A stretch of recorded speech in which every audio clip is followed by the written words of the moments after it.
Hello, everyone. Good afternoon, and thank you for joining us today. My name is Michael Smith, and I'll be moderating today's session, What Years of Tabletop Exercise Reveal About Incident Response Readiness. Today's webinar talks about what businesses are learning when they run these scenarios repeatedly over time, the patterns that emerge, the capabilities that sharpen, and the insights that only come from consistent, structured practice. Most organizations have made significant investments in various security tooling, SIEMs, EDR platforms, detection pipelines. The technology is rarely where things break down. What consistently surfaces when you run tabletops is what lives between the tools. Unclear ownership, coordination failures across the teams, and decision making under pressure that no platform can solve for you. Incident response is also only one phase of a broader life cycle: preparation, detection, response, and post-incident improvement. Each stage depends on the others, and a gap in any of them compounds quickly when a real event actually happens. Tabletop exercises exist to find these gaps first in a controlled environment before an actual incident finds them for you. To dig into what years of running these exercises reveal, I'm joined by three practitioners today who operate in this space. We have Michael Von Indy, Senior Security Consultant, Andrei Zelinsky, Director of Advisory Services, and Mauricio Harajan, Senior Security Consultant. Gentlemen, thank you for joining, and let's get into it. All right, good stuff. So let me just share my screen here. Give that a second for it to share. Let's get a confirmation that it's working. Looking that we're good, right? Okay, so as Michael had mentioned, and thank you for that warm introduction, Michael, appreciate it. What we've done here and what we're doing today is, as Michael has mentioned, we've done numbers of countless, well, I suppose they are countable, numbers of tabletop exercises over the past. And what we've done is we've taken all of that data that we've produced, and we sorted it and compiled it and put it into a big database with our findings and our recommendations and whatever else, and we ran some numbers on it. And running those numbers gives us an insight into the typical findings that we find with our clients, with our tabletop exercises. And so there's a white paper out there. We put together a white paper, and it goes into all of these discoveries that we've made over the years, running tabletop exercises with our clients, working through the different nuances of each individual company that we work with, and then looking for commonalities. So the white paper discusses the commonalities, and it's a discussion, a paper that can help anyone within cybersecurity by focusing on those commonalities and preparing for them.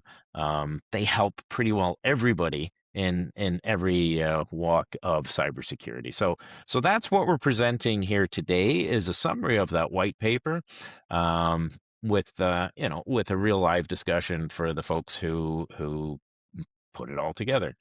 So an agenda. So let's talk about tabletop exercises, what they are, why they're important, and let's take a look at some of that commonality that I mentioned. The data that we pulled together, and pulling through those common threads, some of the issues, some of the pitfalls that we've seen within organizations. And now the white paper goes into the top 12. I'm not going to bore everybody today with going through each and every one of those top 12, but I want to highlight the four most important areas of that 12. We'll have a link to the white paper itself at the end of the presentation, where you can do a deep dive into each of the 12 that we found, as well as some other interesting information in there. But I will take a look at those top 12 and how they map to cyber resilience, and we'll look at what all this means to different organizations. What does a mature organization look like, as opposed to a not so mature organization within cybersecurity? Okay, and then what you can do. What you can do over the next 3 months to get yourself into a better situation. Okay. Oh, and yeah, I don't want to make it a like a YouTube video where it's only me talking to the camera. Let's keep this interactive. If anybody has any questions, feel free to jump in, or for our team, if you have anything that you want to add, feel free as well. So let's do that. Okay. So tabletop exercises. what are they? Um, I'm not sure where they originated. I like to think that they started with military war games because the military uses them all the time. So they run tabletop exercises, and it's exactly that. So imagine a bunch of people sitting around a table and working through a hypothetical scenario. So in war games, it would be, what happens if the enemy were to launch a missile at our country? What would we do? And so going through that tabletop exercise allows the audience to work through that scenario, and to really map it against the plans that already exist and how those plans would be executed. So obviously, you're not going to do a real life, scenario of launching a nuclear missile at our country. So that's the reason for a tabletop exercise. Likewise, within cybersecurity, now there's many different exercises you can do within cybersecurity. You can do red team, blue team, pen tests. You can do lots of these different types of things. The tabletop exercise, where that comes in handy, is that we generate a scenario, and we work it through with a number of different injects, is what they're called within the tabletop exercise, and we feed a little bit of information that it looks like some system process is running really slowly. What's going on? And then maybe a pop-up message on the computer. So we inject a little bit more information each time, and the participants will say, well, if I saw that in my environment, I would do the following. Okay, why would you do the following? We do the following because that's what the plan dictates, and I'm following the plan that I use. So a tabletop exercise, it simulates that high pressure event without actually doing it. Even when you're doing red team, blue teaming, you may, trigger an alarms. It may cause stress. I'm not saying this should replace it. I'm saying this is another form of exercise and allows participants to exercise plans, to understand rules and escalation paths, and to test communications and decision making. And by doing this regularly, it builds muscle memory. So a plan is only a plan um, unless it's tested. You can create all the plans you want to, but if you don't know what's in those plans and you're not ready to execute that plan, a plan is not a plan. An example of this is, what is the fire department doing when they're not putting out fires? Well, they're practicing plans, and maybe some of those plans are the alarm goes off. How quickly does it take to suit up and jump into the truck, right? And so they're stopwatching that.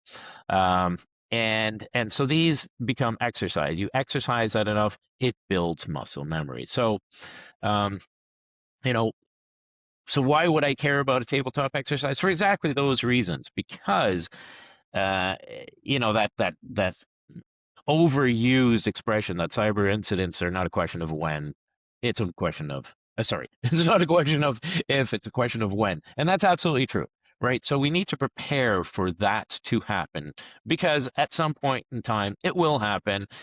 You will be facing it. So why not practice with a fake exercise, with a hypothetical situation first? Um, and it's all about driving down response time.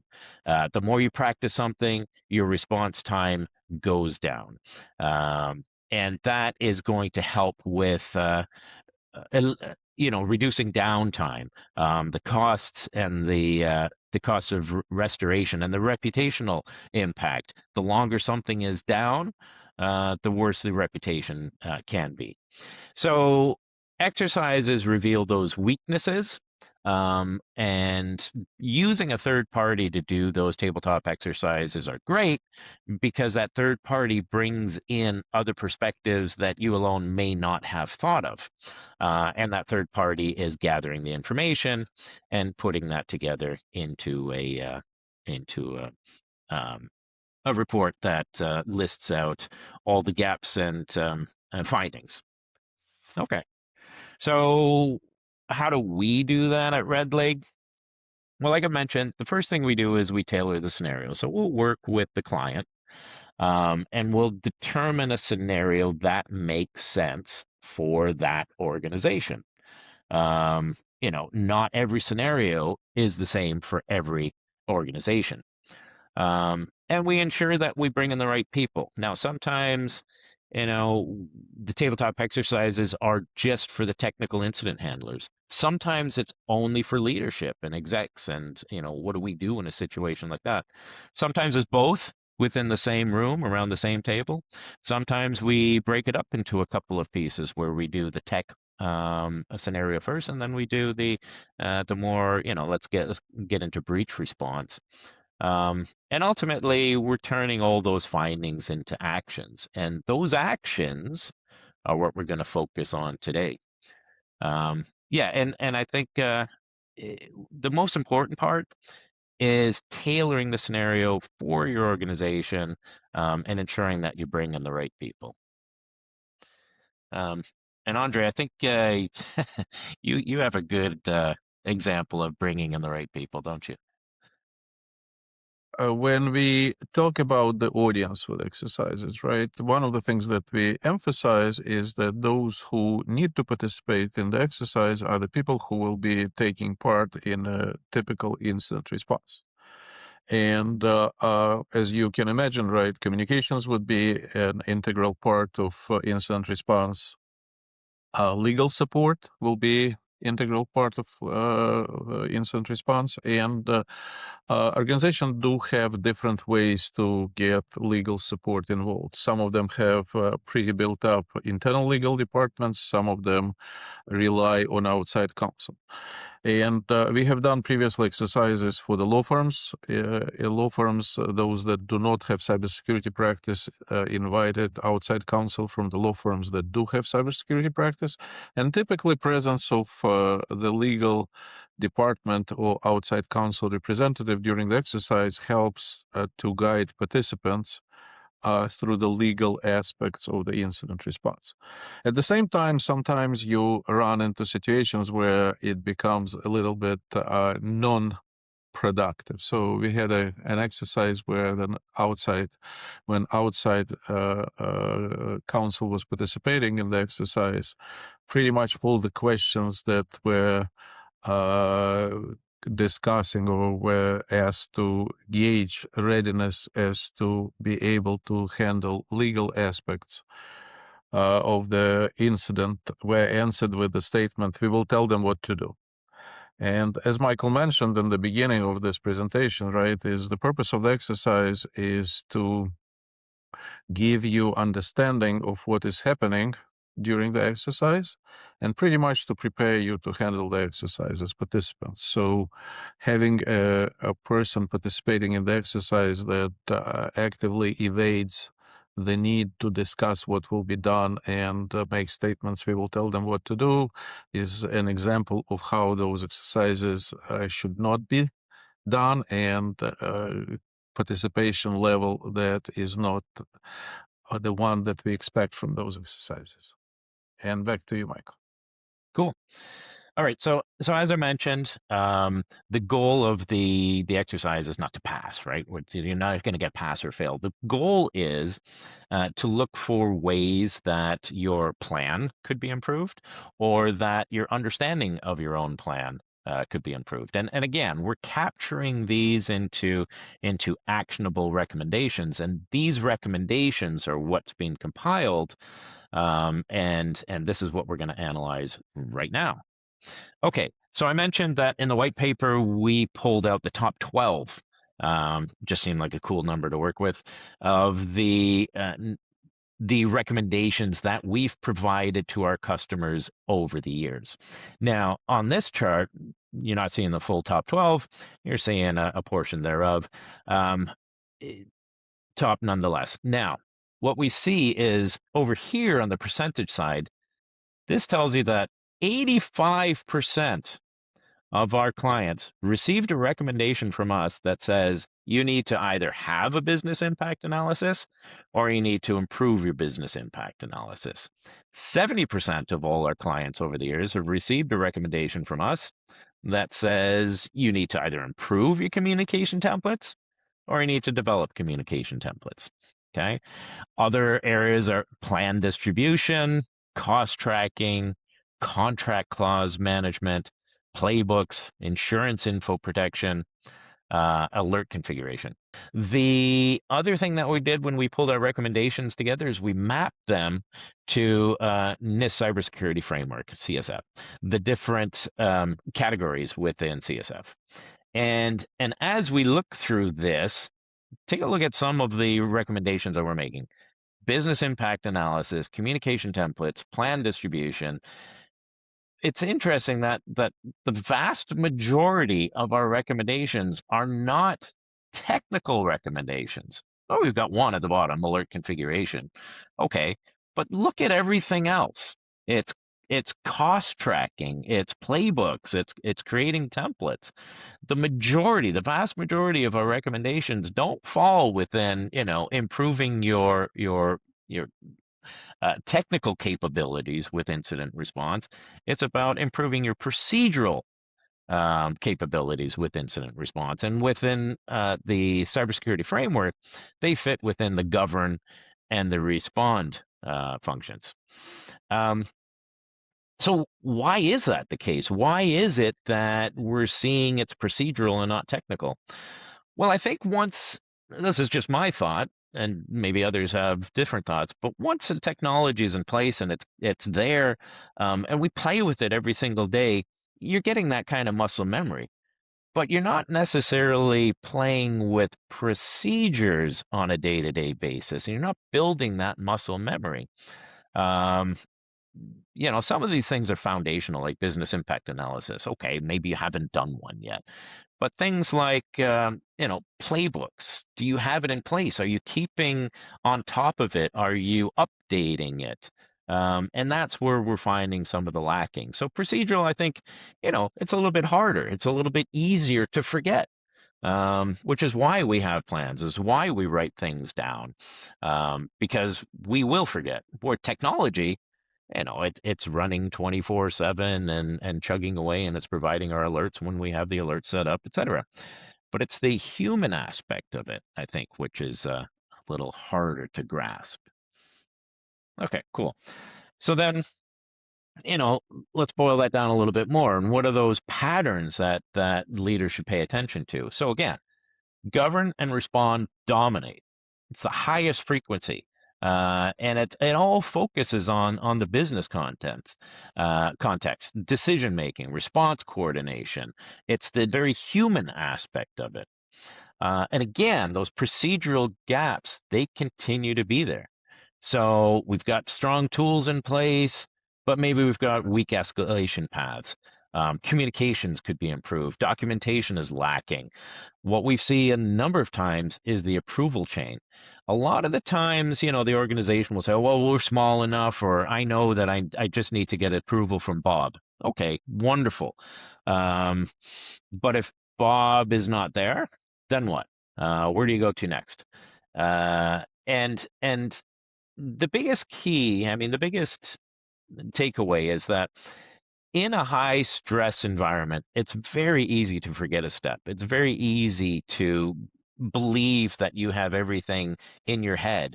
But during stressful times, those things can lack. People forget.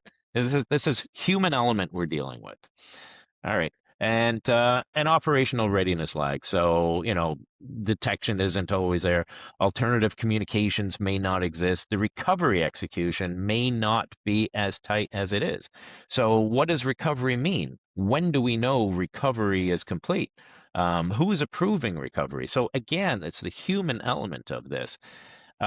And so, as the bottom states, resilience depends as much on governance and process as it does on technology. I'll argue counter. I'll say it depends more on governance and process as it does on technology. There's lots of things that can be forgotten. We're all human. And humans under stress, they tend to forget things. Okay. So some of the findings. Let's dig into them.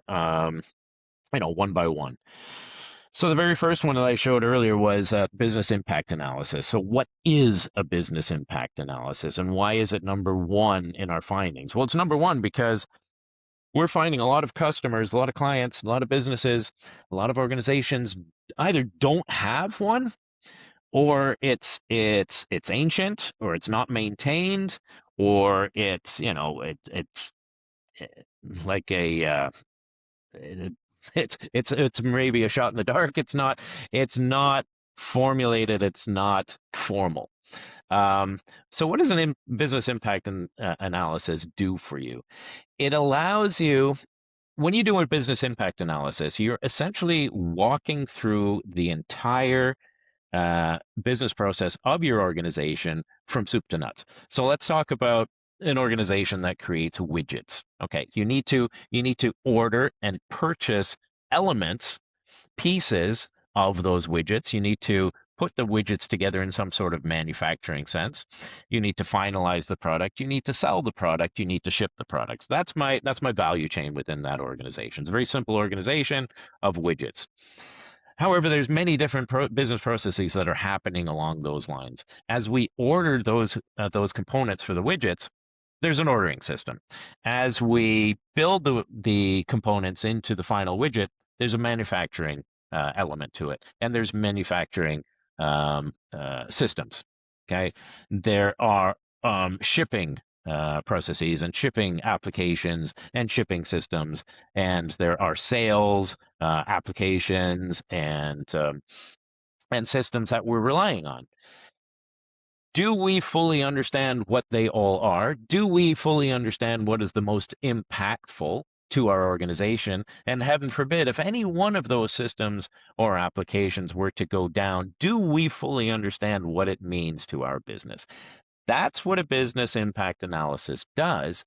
And so by looking at the entire value chain within the organization from beginning to end, looking for those pain points, looking for those most critical business processes and mapping them to our underlying infrastructure gives us a better understanding of our priorities. Which systems, which applications are the most important to the organization? By understanding that, we can start putting into place our RTOs and RPOs, um, and we can identify, which systems we need to put most defense around, and if everything were to go down, which systems are we going to bring up first? By doing this ahead of time, we've created that roadmap, that playbook, if you will, about what we're going to protect, how we're going to protect it, and how we're going to bring it back online, and in which amount of time we're going to bring it online. It also enables us to create other plans, like, as I mentioned, that's incident response, but continuity. If that system or application were to go down, do you have workarounds to get around those different systems? Um, and if the ordering system is down, can I place a phone call? Is that a possibility? Is that mapped out? So a business impact analysis, again, looks at the entire value chain of your organization, determines, and this is a group effort through your entire organization, determines relatively which systems, which applications are most important, and it enables incident responders and disaster recovery experts to prioritize which systems to protect, defend, and recover should they need be. I make the analogy of, okay, I live in Southern California. I live in a fire zone. We had a big scare last year. The Palisades fire, as you might remember, was too close for comfort, and we did get an evacuation warning. So we weren't evacuated, but we got an evacuation warning. We were given, a couple of hours to evaluate the priorities in our life. What can we put into the car and get out of here if we need to? Just think about that exercise for a moment. Look around your house and think about what you're going to shove into your car and what else you're going to say, let it burn. That's an incredibly difficult task. What would make more sense? It would make more sense to understand what is important to you. Are they the family photos? Are they your documents, your passports, all that sort of stuff? Is that important? And not only knowing what it is, but where is it? Can I grab it when I'm running out the door? Similar here. What are the most important things within your organization? What if everything goes down? You can say, I can leave this one down for, a couple of days. That's fine. But that one I have to bring up online. So that's what a BIA does for you there. Okay. The next finding we had was pre-approved communication templates. So again, 70% of our clients received that recommendation from us, which means that they either didn't have pre-approved communication templates or they were lacking in some area or another. So what does that mean? What kind of communication templates? Well, pretty well everything. So we have internal communications, we have external communications.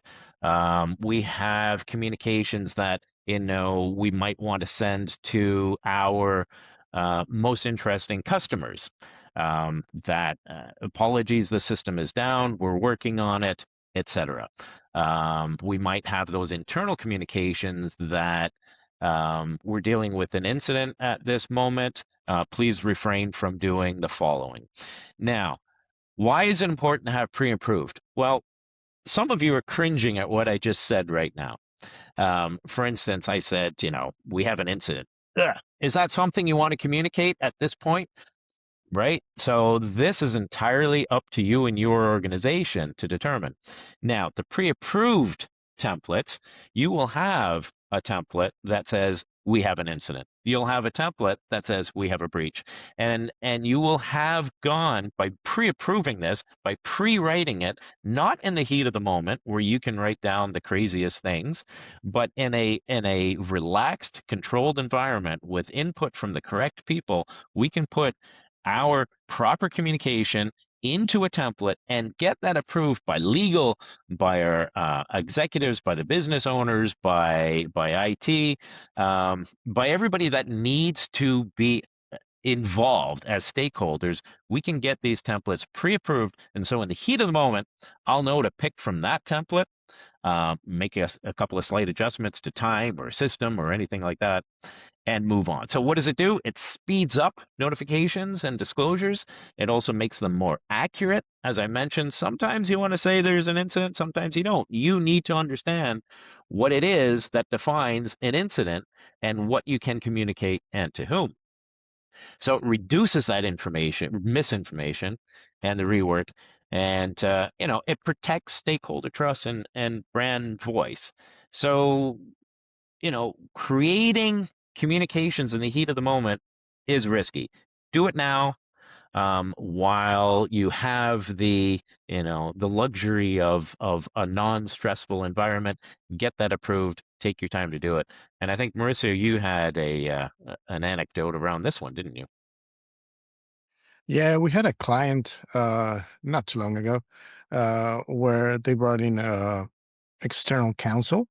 There was a specific, uh, very good, very detailed counsel regarding cybersecurity. They were specialists on the area.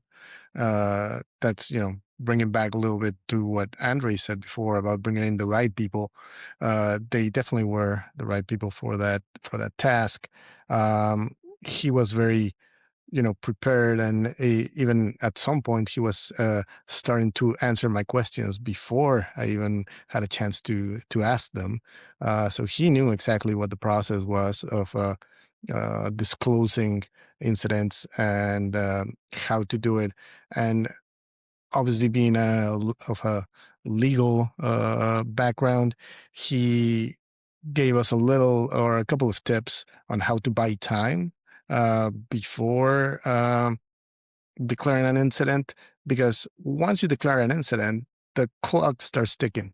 So you need to actually disclose to whoever you're responsible to, whether it's like a federal government, whether it's your clients, your customers, and even your internal stakeholders.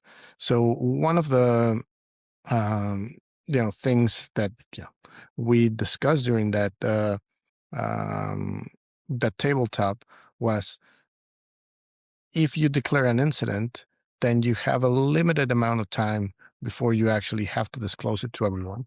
So what exactly is what are you going to say? What information do you want out there about your company, about the incident? Do you want to spread fear or reassure people of what you're doing during that time? So having those pre-approved templates for both, internal communications, for external communications, for regulatory disclosures is just such a time saver in a high stress situation, and it's just some one less thing that you have to worry about when you're trying to bring your business back up. So yeah, it's definitely one of the most recommended things that we do, and one of the most I would say beneficial, uh, going forward. Yeah, I remember that tabletop exercise. That guy was pretty cool. He was on the ball. Okay, Yeah. cool. Okay. So number 3 in that list was distribute critical plans. Again, 60% of our clients receive that recommendation from us. So what does that mean? Distribute critical plans. It means that, as the very bottom of the screen says, plans don't help if teams can't access them during an incident. Okay, so you think you've practiced the plan, you've got it committed to memory. Okay, wonderful. But again, high stress environment, we're all human. It's inevitable that something will be missed. It's better to have a good plan with checklists in place. And even if you have that memorized, go through that checklist, check them off, the things that need to be done during the plan. But also ensure that everybody has access to them. Is it enough to have it on SharePoint or that shared drive? In 90% of the cases, it is. But if that shared drive or SharePoint is no longer accessible to key responders, then what?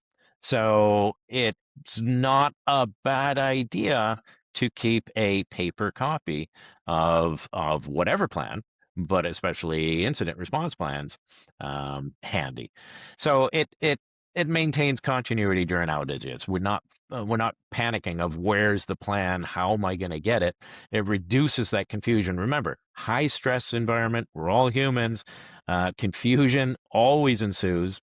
It improves access to contacts and procedures, and it reduces dependencies. So again, high stress environment, we're all humans. We can't rely on memory to get things right. We can't assume that any system is invulnerable to disruption. Okay, and then number 4 on the list was track incident-related costs. Again, 60% of our clients received that recommendation from us. So what does that mean? Well, let me start by saying I think everybody understands tracking costs because you've all been on a business trip and had to collect your expenses. I'm using that as an example. It's an analogy. Um, and if you're terrible at it like me, you'll just shove all your receipts into one spot, and then you come back and you got to filter through those receipts, and you got to remember, geez, where did I eat last week? And try and piece it together. The better of us, that includes my wife. She's doing the receipts right at the time that she's experiencing them. So she's submitting them, she's taking the pictures, everything else. The point is that I have to rely on memory, which is terrible. So I need to remember where I went for dinner last night, what or last week, where that taxi went to, et cetera, et cetera, et cetera. Now imagine multiplying this by 100, because these are some of the expenses you might be dealing with in an incident. And if you want to try and claw them back from your insurance provider, it's not a bad idea to try to get them accurately. So what we do is, what we recommend rather, is that in your financial ledgers, why not have an area in there that is about incident response handling? And then include those into your, or use that to put your expenses to as they happen in a timely manner. Don't wait. And what this does, it gives that, financial transparency. I know exactly that this ledger is all about incident response. It enables me to submit them in a timely manner for insurance. I can use this information going forward to understand. So, hey, that last incident, it cost me X number of dollars. If I'm going to be hit with another incident, it's going to cost around that same amount because I've got empirical data that's providing that. With that empirical data, I can now, do informed budgetary exercises as well. So tracking incident-related costs. Now, I mentioned I was only going to go over a few of them, and I did. These are the full set of 12. I mentioned that they're mostly within govern and respond. We've covered the top ones: business impact analysis, critical plan distribution, communication templates. I'm just looking at the big numbers here. Cost tracking, but look at some of the other ones as well that we didn't talk about. Third-party contract management. So what does that mean? So you've got contracts with various different third parties, be they suppliers, be they customers. Some of those contracts might have clauses in there about incident response, that you need to identify them in a timely manner. You need to be doing this, that, and the other thing. And many times those third-party contracts are not the same requirements. So it is a good idea to understand who needs what, by when, from whom, right? Tracking those into a data set. A better option is to ensure that everybody has the same contract clause, but that's almost an impossibility. So that's another one of them. Insurance policy protection. It means, many, many, many of our clients, well, half of them receive the recommendation to protect your incident policy, meaning that, is it there available to everybody on SharePoint? Is that a great idea? Is it there available on your shared drive? Is that a great idea? Why not encrypt it? Why am I saying encrypt it? Well, if a hacker knows how much you're insured for, guess what kind of ransom they're going to be charging you? Okay, and then remember I said that most of these things are procedural, and very few are technical. So alert configuration. We do see that on occasion, particularly around firewall rule changes. If your firewall's rules has been changed, do you get an alert on it? Is it a good idea to get an alert on it? Especially if we don't know who can change those firewall configurations. Other things around alert is real-time alerting, as opposed to, going back through the logs to try and find something. Again, everything is about time and response. So an incident response, it's about trying to do things as quickly and as efficiently as possible. So again, these are the top 12. They're all within the white paper, and with that deep dive into each one of those things, by looking at those, by reading through that, understanding what these different areas will be, you will be in a far better position. You'll be in the more mature areas of cybersecurity. So what are the less mature patterns that we see within organizations that run tabletop exercises with us? Well, maybe they have plans, but it's vague around who owns it and how things are activated. They might be communicating, but the messaging is kind of ad hoc, under pressure. Again, approvals may not fully understand who approves what and how and when, and what are the criteria for approval. And documentation may not be there fully. So that's kind of the less mature organization. The more mature organization, they've got the critical functions and dependencies already mapped, right? So the BIAs, and understanding the RTOs and RPOs of your different systems. What is your maximum downtime? How that can play into your incident response. They've got templates in place. They've got templates and playbooks and backup channels. And they are not only in place, but they are tested. And that's key. They are tested. They've got severity levels defined. They understand what those severity levels should severity level be declared. What are the next steps? What are the actions that need to be taken? By whom? When? Including whom? And they exercise this. They exercise all of their plans. They're up to date. The roadmaps and governments, things are up to date. That's what an organization, a mature organization within cybersecurity, mature cybersecurity organization looks like within a company. So what can you do? So here is a simple 90-day plan. Now, whether or not this is going to take 90 days, it's just putting something there that you can grab onto. The very first thing is establish the foundation. And the foundation is, who are the executive sponsorship? What are those critical functions?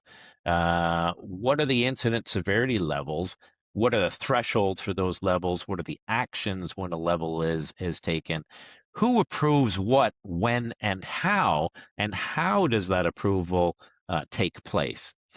And who owns communication, and when and how? So these are the types of things that you can do now. Starting plotting this down. After that, you can start developing or updating your playbooks, your templates, your contact lists. Ensuring that your communications procedures are in place and they are secure. Build that cost tracking framework that I mentioned earlier, and then further down the line, tabletop exercises. Like I said, no plan is a plan unless it's exercised. If the fire department isn't timing how long it takes for them to suit up and get in the truck and get moving, those seconds are critical for life saving. Here we're dealing with critical time as well, protecting our assets, protecting our businesses, protecting our customers. And some of you are dealing with customers and safety at the same time. So exercise those plans, update those plans on the feedback you're getting from those exercise. So that's the path of building, testing, learning, and updating. That's what you can be doing in the next 30, 60, 90 days. And of course, what are the benefits? I mentioned this so many times, I'll mention it again. Faster recovery. That's what this is about. It's also about compliance. How many frameworks and regulations do we need to be reading that says we need to be documenting our processes? We need to be communicating in a timely manner. We need to be ensuring that our records are protected as best as they can be. We are governed in our line of work by compliance, compliance, compliance, compliance. Doing these things will build that compliance. It'll give you and your executives and your customers and everybody who deals with you the higher confidence that, like the fire department, you'll be able to respond quickly. And overall, the biggest thing is it lowers business risk. And that's what cybersecurity is all about. It's about managing and dealing with and hopefully lowering risk. And those risks could be, reputational. They could be cost or the impacts thereof. So this is what tabletops do for you. This is why we exist, to provide them, so we can help our clients understand the gaps in their organization, and we can work with a very customized recommendation plan and timeline for our clients. What we get out of it is we can compile all this information into one piece and deliver meaningful information like this for you. Yeah, so that's pretty well it in a nutshell, and I'll pass it back to Mr. Smith. Wonderful. Yeah, a question that I'm got handed to me from the audience. Yeah. What's the best starting point for organizations that have never conducted a tabletop exercise before? Okay. Well, I think there's a number of different questions in place there. Does this organization have an incident response plan? Um, if they don't, it's probably a good idea to start building an incident response plan. If they've never conducted a tabletop exercise before, remember, so a tabletop exercise needs to validate a plan. If you have a plan in place, great, because we're not going to test you on some, best effort. Well, we could, but a best understanding of what an incident plan should look like. We're testing you on your incident plan. So when we do a tabletop exercise, we'll take your incident response plan, you'll share it with us, we'll go through it, and we're going to look for those elements. We're going to look for the pieces that you have in your plan, and we're going to build our scenario to test those different areas of your plan. So I think number one is ensuring that you do have an incident response plan in place. Andre Mercio, if you have any other thoughts about, best way to start with an exercise, feel free. The other thing that I would add is just define what are basically your crown jewels in your environment. What do you want to protect? And based on that, what keeps you up at night?